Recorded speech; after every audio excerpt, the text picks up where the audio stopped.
Quilliam's work in counter-extremism is very, very important. Whether it's far-right extremism, white supremacism, or Islamist extremism, part and parcel of their counter-extremism work is exposing the fallacies of radical Islamist ideology. Throughout kind of Quranic studies, people have tried to categorize and group the verses of the Quran in different ways, by date, by theme. I've also offered a categorization of the verses. So there are verses that I call the God verses. These are the verses that describe God, usually through his names. And these give us the key pivotal values in the Quran. Al-Hayy, the living. God is the living. This implies sanctity of all life. God designates himself as As-Salam, peace, not just the one who is peaceful, but peace itself. Therefore, any violation of peace is a violation of this divine quality. Another name, Al-Wadud, the loving, the devoted. Al-Latif, the gentle, the kind.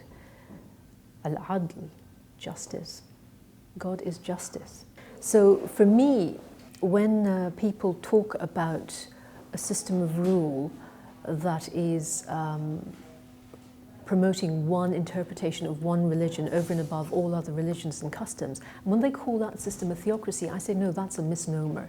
Such a system is more accurately to be called a religiocracy.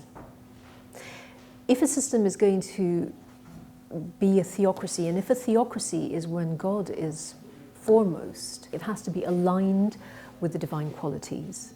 So I think we Muslims have to be very honest about where we're finding God and where he's not. I think it helps when somebody can come in and say, look, understand God. God should be the key and governing factor in religion, and when he is not, you should know that there is something very, very wrong there. I mean, if we look at what ISIS and ISIL are doing, they are violating God's names left, right, and center. It is an ontological blasphemy, what they are engaged in.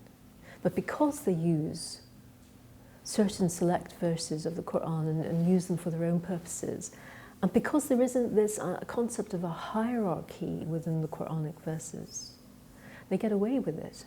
I think people have within them the capacity to discern what is right from wrong, and I'm basically paraphrasing a Quranic verse here. And yes, I think with a little bit of help and a little bit of guidance and understanding and study on their own, and intellectual and spiritual honesty, I think people will see for themselves. I think the majority of people do. They may not articulate it this way, but they have that sense. They have that sense that this isn't right, this isn't what my Islam is about. You get that kind of response. And the amount of times when I've said something like this to a practicing Muslim who is perhaps a lawyer or a professional and therefore not in theological studies, and they say, yes, that's exactly what I feel. So it kind of evokes something that is innate within us. The fitra, if you want to use the Muslim term. It's not even the counter-narrative, it's the original narrative. That's what I would say.